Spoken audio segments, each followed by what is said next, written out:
Action. रोको, मत जाने दो। रोको मत, जाने दो। एक्शन। मैंने ये कब कहा था कि वो चोर है? मैंने ये कब कहा था कि वो चोर है? मैंने ये कब कहा था कि वो चोर है? मैंने कब कहा था कि वो चोर है? मैंने कब कहा था कि वो चोर है? मैंने ये कब कहा था कि वो चोर है? मैंने ये कब कहा था कि वो चोर है? एक्शन। उसने कब तुम्हें गाली दी? उसने कब तुम्हें गाली दी? उसने कब तुम्हें गाली दी? उसने कब तुम्हें गाली दी? उसने कब तुम्हें गाली दी? एक्शन। क्या? उर्दू बाजार चाहिए, जामा मस्जिद के चौक चाहिए, खुदा बख्श के मोहल्ले जाइए, बहुत जगह है आपके रहने के लिए। क्या जरूरी है कि आप मेरे इस सर पर चढ़कर बैठे रहे? बड़े आए भाषण देने वाले, दिमाग चाट लिया। जाइए जाइए, यहां कोई मकान खाली नहीं है। एक्शन। बोलो भाई, क्या चाहिए तुम्हें? मैं तुम्हें आज अपनी कहानी सुनाने आया, मेरी जिंदगी की वो कहानी जिससे तुम्हारा कोई ताल्लुक नहीं है, फिर भी सुनो।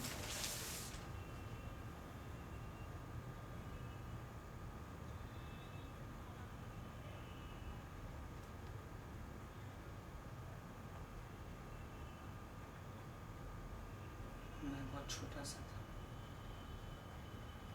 इतना छोटा कि मुझे याद भी नहीं कि कब मेरा बाप मुझे छोड़कर चला गया। क्यों? क्यों? उसने कभी वजह बताने की कोशिश नहीं की और ना ही कभी मैंने उस बाप से पूछने की जरूरत समझी। जानते हो क्यों? क्यों क्यों क्यों क्यों? इसलिए कि मेरी जिंदगी की जिम्मेदारी का बोझ मेरे नाना ने अपने बूढ़े मगर मजबूत कंधों पर उठा लिया था और मुझे कभी भी किसी दुख या तकलीफ का एहसास तक नहीं होने दिया। आज मैं जो कुछ भी हूं उन्हीं के वजह से हूं, और अगर कोई भी उन्हें दुख या तकलीफ पहुंचाने की कोशिश करेगा ना, तो मैं उसे जान से मार दूंगा। समझे? सिर्फ इतना ही कहने आया था।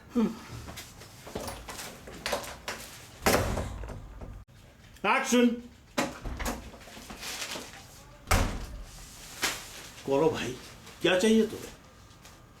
आज मैं तुम्हें अपनी कहानी सुनाने आया, मेरी जिंदगी की वो कहानी जिससे तुम्हारा कोई ताल्लुक नहीं है, फिर भी सुनो।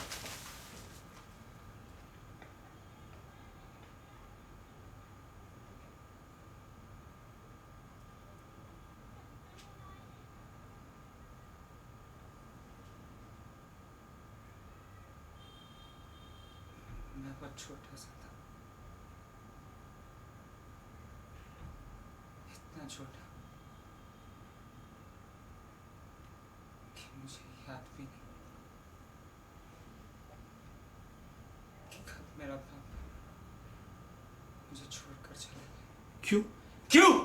उसने कभी वजह बताने की कोशिश नहीं की और ना ही कभी मैंने उस बाप से पूछने की जरूरत समझी। जानते हो क्यों? क्यों क्यों क्यों क्यों? इसलिए कि मेरी जिंदगी की जिम्मेदारी का बोझ मेरे नाना ने अपने बूढ़े मगर मजबूत कंधों पर उठा लिया था। उन्होंने कभी भी मुझे किसी दुख या तकलीफ का एहसास तक नहीं होने दिया। आज मैं जो कुछ भी हूं उन्हीं के वजह से हूं, और अगर कोई भी उन्हें दुख या तकलीफ पहुंचाने की कोशिश करेगा ना, तो मैं उसे जान से मार दूंगा। समझे? सिर्फ इतना ही कहने आया था। एक्शन। राज नारायण श्रीवास्तव साहब, बहुत कम कीमत लगाई है आपने अपनी बेटी की, मुझे ये ब्लैंक चेक देकर। अरे, आप इतने गरीब निकलेंगे इसका तो मुझे पता ही नहीं था। रोशनी के लिए एक ब्लैंक चेक बस। जाइए, भाव बढ़ाइए।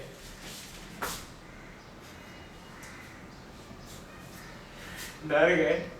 क्या सोच रहे हैं आप? यही कि क्या कीमत लगाएंगे? मैं बताता हूं आपको रोशनी की कीमत। रोशनी की कीमत होगी भरोसा, विश्वास और प्यार। क्या शादी के बाद उससे ये सब मिलेगा? जरा सोच कर देखिए। आप भी तो यही चाहते हैं ना कि वो सुखी रहे। तो एक काम कीजिए, इस ब्लैंक चेक को आप अपनी जेब में रखिए। हो सकता है कि किसी और के काम आ जाए। मैं आपसे सिर्फ रोशनी का हाथ मांगने आया। मुझे मेरी रोशनी दे दीजिए, मुझे और कुछ नहीं चाहिए। भगवान का दिया सब कुछ है मेरे पास, सिर्फ एक रोशनी की कमी है। और अगर आपका आशीर्वाद रहा तो ये मुराद भी पूरी हो जाएगी। मैं वादा करता हूँ कि मैं रोशनी को हमेशा सुखी रखूंगा। आपको गर्व होगा आपके इस दामाद पर। एक्शन। Cheers! मेरे 16वें जन्मदिन पर मेरे बाप ने मुझसे पूछा, बेटा लाइफ में क्या बनना चाहते हो? मैंने कहा कि मैं एक गैंगस्टर बनना चाहता हूँ। उन्होंने पूछा, क्यों? मैंने कहा कि बाप बड़ा ना भैया, सबसे बड़ा रुपया।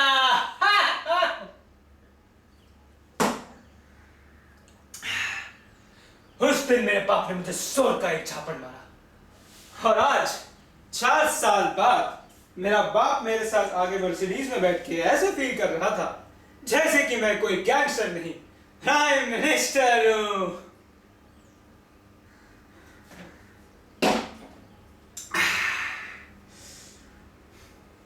मैं 7 बहनों में अकेला भाई। एक बेटी के जन्म से लेके शादी तक का खर्चा आज के जमाने में कम से कम 10 लाख होता है।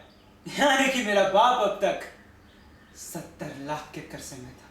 और मैं जानता था कि ईमानदारी से मैं तो क्या, कोई भी इतनी बड़ी रकम नहीं कमा सकता। इसलिए मैंने अपने बाप से कहा कि मुझे एक गैंगस्टर बनना है।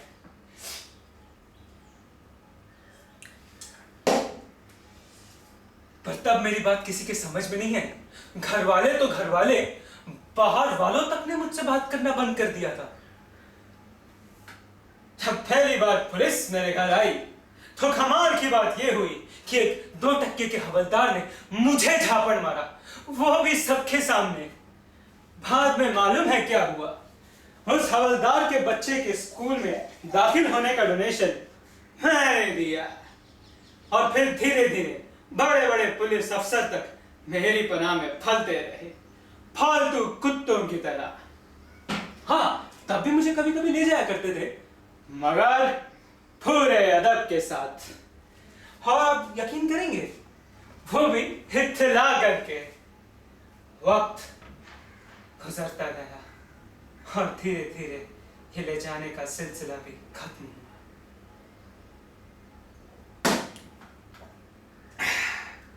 एक दिन मेरे मोबाइल पर एक फोन आया। पता नहीं साला कोई अजीब सा नंबर था। मैंने अपने छोकरे से बोला, ए, उठा रहा फोन। तो सामने से साला कोई डिसूजा बोल रहा था। भाई ने अच्छे को मत आया है, समझा देना उसे। तेरा वो हनीफ कुंगा है ना, बहुत पर निकल आए हैं उसकी अभी भी 3 बहनें बाकी हैं। अभी तो वो सिर्फ गूंगा है, उसे लूला लंगड़ा बहला सब कर देंगे। मैंने फोन छीना और बोला, कौन बोल रहा है बे? सामने से आवाज आई, नंबर नहीं देखा साले। मैंने कहा, चूतियों के नंबर नहीं देखते हम, उनकी मां के टपका डालते हैं। मैंने तुरंत फोन काटा और फवाद को फोन किया। फवाद, मेरा राइट हैंड, जिसने मेरे इशारों पर सैकड़ों खून किए। कुछ ही देर बाद मुझे खुशखबरी मिली, उस चूतिए की कहानी खलास। एक्शन। Cheers! मेरे 16वें जन्मदिन पर मेरे बाप ने मुझसे पूछा, बेटा लाइफ में क्या बनना चाहते हो? मैंने कहा कि मैं एक गैंगस्टर बनना चाहता हूँ। उन्होंने पूछा, क्यों? मैंने कहा कि बाप बड़ा ना भैया, सबसे बड़ा रुपया।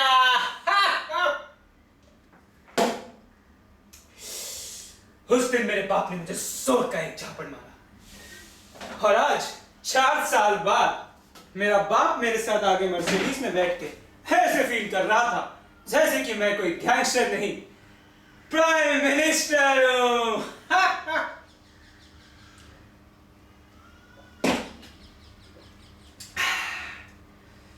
मैं 7 बहनों में अकेला भाई। एक बेटी के जन्म से लेके शादी तक का खर्चा आज के जमाने में कम से कम 10 लाख होता है, यानी कि मेरा बाप अब तक 70 लाख के कर्जे में था।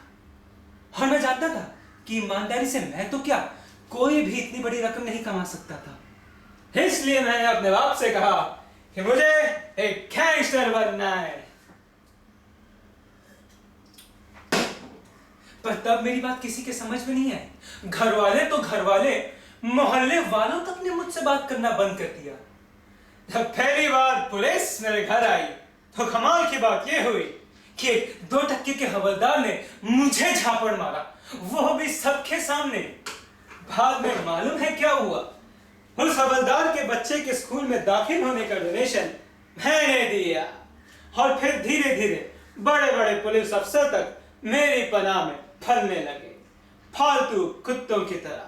हाँ, तब भी मुझे कभी कभी ले जाया करते थे, मगर पूरे अदब के साथ। और आप यकीन करेंगे, वो भी इत्तला करके।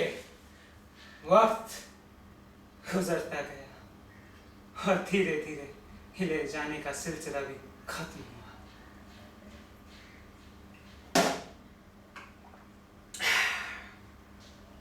एक दिन मेरे मोबाइल पर एक फोन आया, पता नहीं साला कोई अजीब सा नंबर था।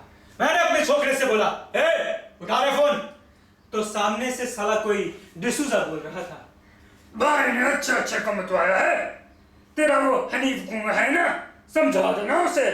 उसकी 3 बहनें बाकी हैं, अभी तो वो सिर्फ गुंगा है, उसे लूला लंगड़ा बहरा साफ कर देंगे। मैंने फोन छीना और बोला, कौन बोल रहा है बे? उसकी आवाज आई, नंबर नहीं देखा साले? मैंने कहा, चूतियों के नंबर नहीं देखते हम, उनकी मां के टपका डालते हैं। मैंने तुरंत फोन काटा और फवाद को फोन किया।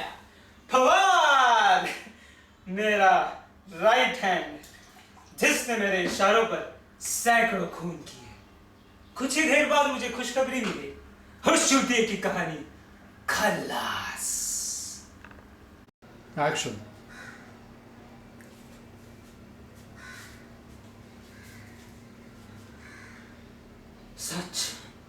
सच तो आप जानना ही नहीं चाहते सर, क्योंकि जो सच सुनना चाहते हैं ना, वो अपनी जेब में पिस्तौल और दिल में नफरत लेकर नहीं आते।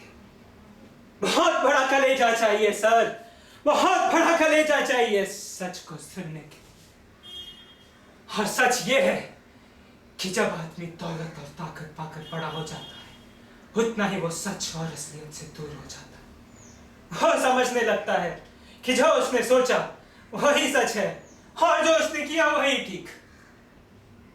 आपके साथ भी कुछ ऐसा ही हुआ है सर। बड़े तो आप बन गए, मगर खुद के मामले में जरा से छोटे रह गए, क्योंकि आपने झूठ बोला कि गंगा जैसी हिंदुस्तानी लड़की फिदा हो गई आपके बेटे राजीव पर। सच तो यह है कि आपने खुद उसे मजबूर किया आपके बेटे पर फिदा होने। गुमराह करते रहे आप खुद उसे झूठ पे झूठ बोलकर, अपने बेटे की वो तस्वीर दिखाकर जो हकीकत नहीं है। अरे, आपने मुझसे भी तो झूठ बुलवाया है। मैं आपके एहसानों के बोझ पे तब कर झूठ पे झूठ बोलता चला गया उस बेचारी से।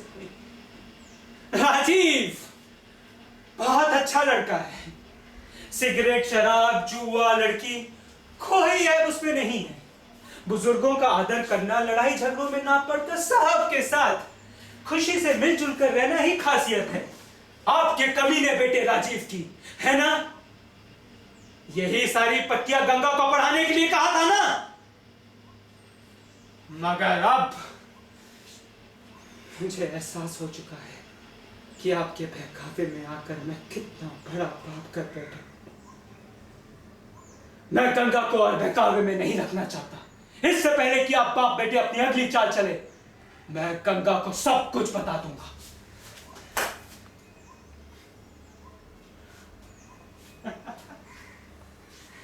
आपके पास दौलत और ताकत दोनों, सारी दौलत पूरी ताकत लगा लीजिए, मगर मैं गंगा को आपके चंगुल से बचा कर ही रहूंगा।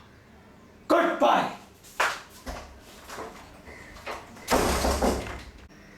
एक्शन।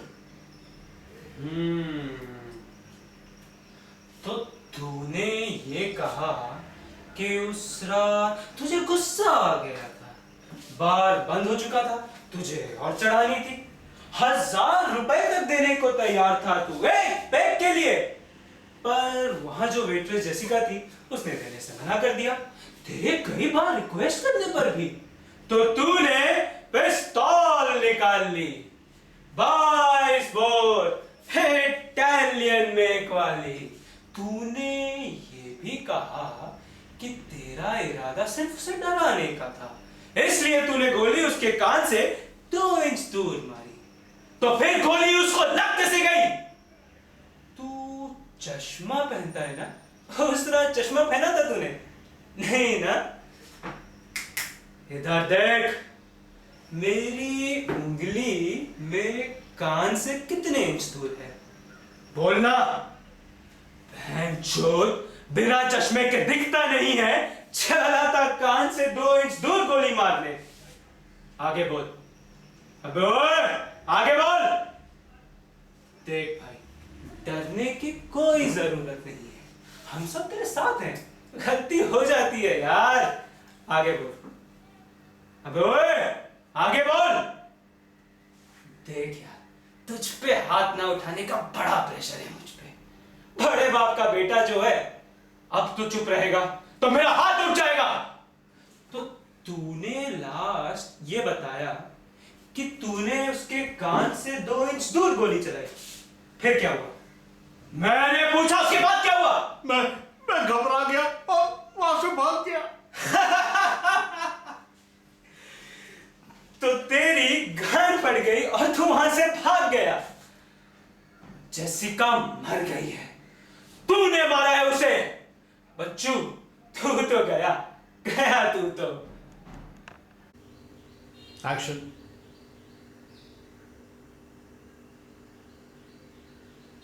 तन्हाई में जब भी मुझे याद आती है वो हमारी मुलाकात, जब मैंने तुम्हें पहली बार देखा था। चुपके चुपके तुम दलान में दबे पाओ यूं मेरे सामने एकदम आ खड़ी हुई कि मेरा दिल धक से रह गया, सहम गया था मैं।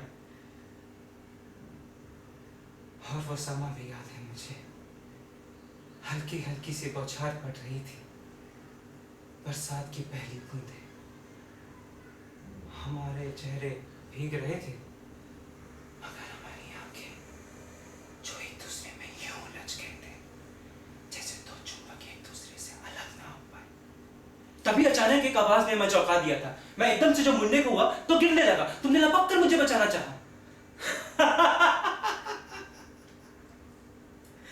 और फिसल गई। तुम्हारी छोटी बहन खिलखिलाकर हंस पड़ी थी। हमें ढेर थे वहां एक दूसरे की बाहों।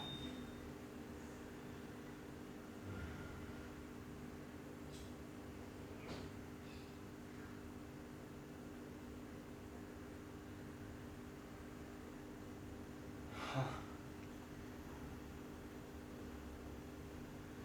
मुझे आज भी याद है और याद रहेगा आखिरी दम तक। मगर अब तुम मेरी नहीं हो, तुम मेरी नहीं रही,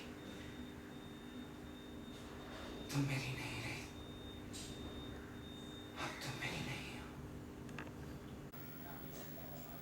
एक्शन।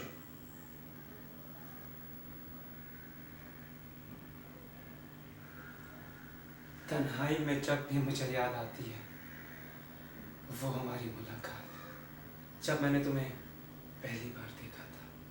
छुपके छुपके तुम दालान में दबे पाओ यूं मेरे सामने एकदम आ खड़ी हुई कि मेरा दिल थक से रह गया, सहम गया था मैं। और वो समा भी याद है मुझे, हल्की हल्की सी बौछार पड़ रही थी, बरसात की पहली बूंदें, हमारे चेहरे भीग रहे थे, मगर हमारी आंखें जो एक दूसरे में यूं उलझ गई थी जैसे दो चुंबक एक दूसरे से अलग ना हो पाए। तभी अचानक एक आवाज ने मैं चौंका दिया था। मैं जैसे मुड़ने को हुआ तो गिरने लगा, तुमने लपक कर मुझे बचाना चाहा और फिसल गई। तुम्हारी छोटी बहन खिलखिलाकर हंस पड़ी थी। हमें ढेर थे वहां एक दूसरे की बाहों में।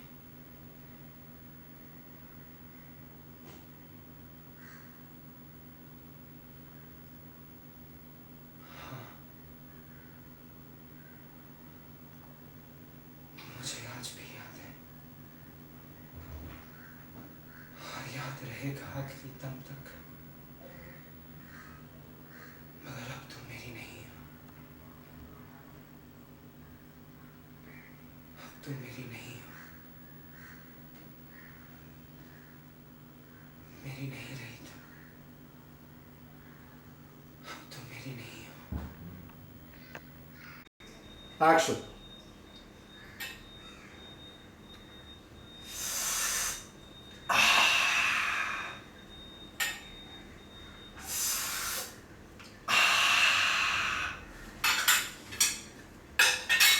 वो दूर उस घाटी में जो बस्ती देख रहे हैं ना साहब, वही अपुन का घर था। अपुन का बाप वही चाय के बगानों में काम किया करता था। बड़ा हंसमुख इंसान था अपुन का बाप। वर्कर लोग अपुन के बाप की बहुत इज्जत करते थे। अरे यूनियन का बड़ा लीडर जो था और बहुत मददगार इंसान थे। भाई अपुन को अपुन के बाप से बहुत मोहब्बत मिली। वो सामने वो पेड़ देख रहे ना, उस पर मोटी रस्सी का झूला और नन्हा सा अपुन। अपुन का बाप अपुन को उस झूले पर बिठाकर ऐसी जोरदार पेंगे दिया करता था, ऐसी जोरदार पेंगे कि झूला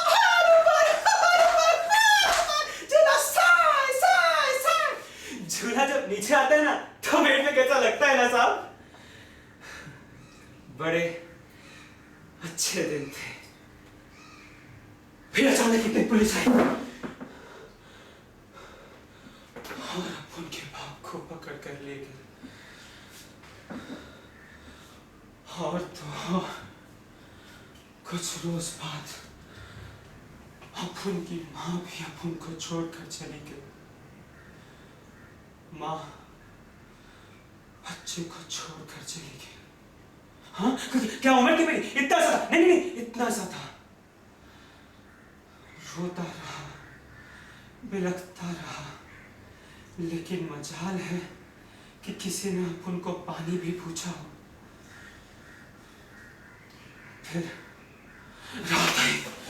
रात आई तो भूख लगी, और भूख जब लगती है ना साहब तो ऐसा लगता है जैसे कोई जानवर फेंकते हो जो अपने दांतों से पंजों से नोच रहा हो। पागल हो जाता है इंसान, पागल हो जाता है इंसान।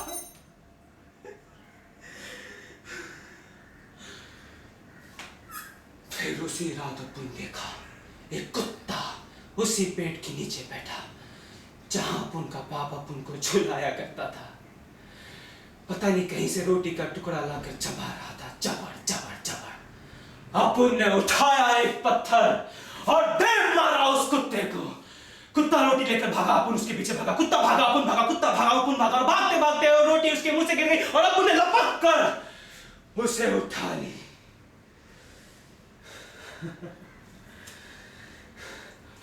उस दिन से ऐसा लगता है साहब जैसे किसी ने आकाश और धरती पे ये लिख दिया हो कि देख रहे मुन्ना, जो जीना है तो मारना सीख, जो जीना है मुन्ना तो छीनना सीख।